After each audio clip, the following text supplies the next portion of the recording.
Oh, que c'est joli tout ça. Une vraie petite fontaine. A severe thunderstorm struck southern Belgium during the evening between 18 and 23, bringing intense and continuous rainfall.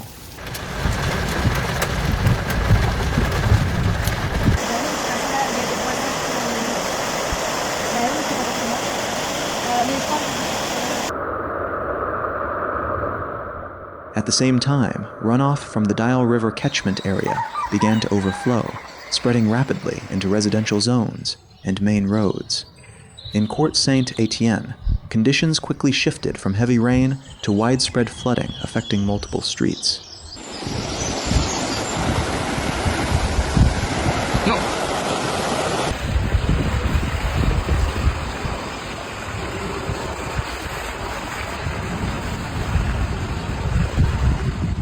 Avenue des Wisterzee, Rue Ferme du Coq, Rue du Pont des Pierres, Avenue des Prisonniers de Guerre, Rue Masbourg, Rue Sainte-Gertrude, and Rue de Bourrieux all became affected by flowing water and mud.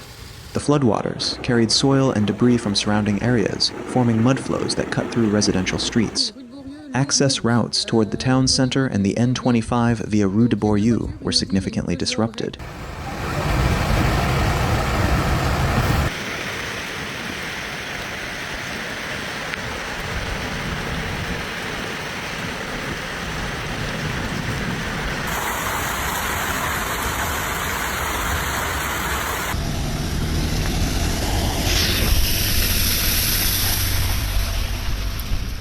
The situation worsened as the Dyle River overflowed its banks, unable to contain the volume of rainfall. Water began accumulating in low-lying areas and gradually spread across the town.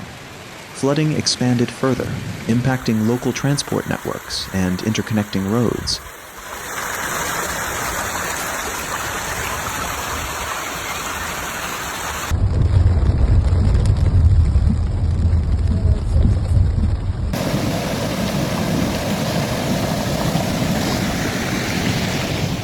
In the Bousval area, Avenue des Combattants, near the N25, experienced significant water accumulation. In Glabe, Rue René Everard faced similar conditions, with water affecting road surfaces. In Béziers, heavy rainfall coincided with intense thunderstorm activity, creating highly unstable weather conditions across the region.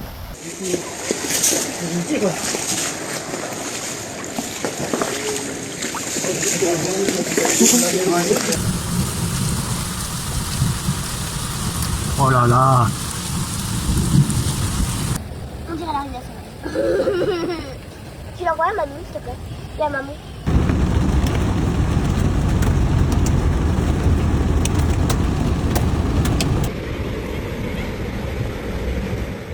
Other areas such as Dyle and Saint-Zell were also affected by localized flooding. Several roads were closed due to rising water levels, including access near the Saint-Zell roundabout and routes leading to Arbalay-Trier, which became impassable. Water continued to flow through multiple low-lying points, expanding the affected zones. On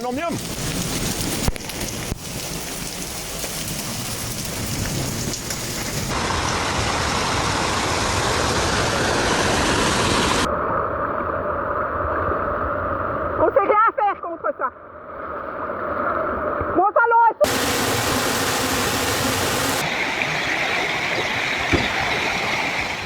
In Braine-l'Alleud, more widespread flooding occurred, with water reaching sections of the ring road toward Basse-Sambre. Several major roads were submerged, severely restricting traffic flow and rendering some routes unusable. Emergency services were deployed to monitor and manage critical areas.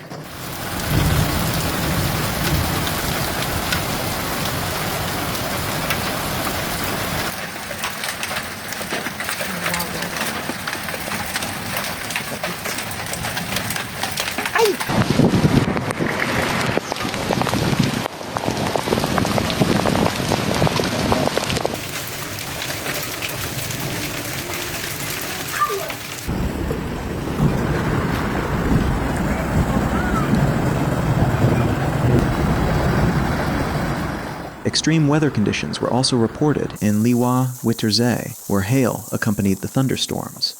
Meanwhile, Across various locations such as Rue du Chêne, Rue Hénin, and Rue Tienne du Moine, infrastructure damage became evident due to the combined impact of heavy rainfall and uncontrolled water runoff.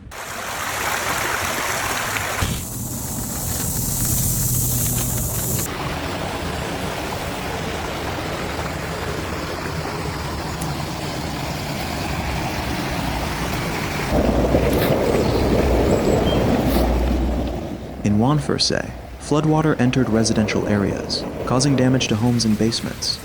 Similar conditions were reported in several other streets affected by overflowing drainage systems and mudflows, including Falisol and Saint-Amand, where road access was restricted due to rapidly rising water levels.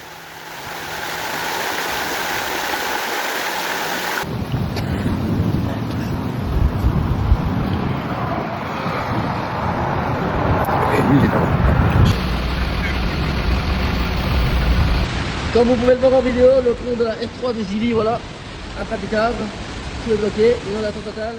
In rural areas such as Ayr and Willimau, heavy rainfall triggered mudflows from newly sown fields.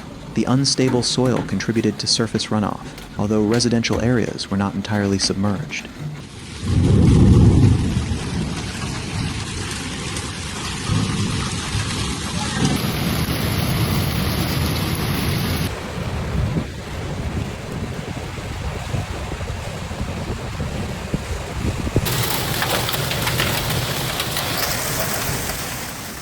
Meanwhile, in Wangenies, repeated flooding once again affected residential zones, entering garages and basements and disrupting household infrastructure. This highlights a recurring pattern of flooding in several vulnerable locations.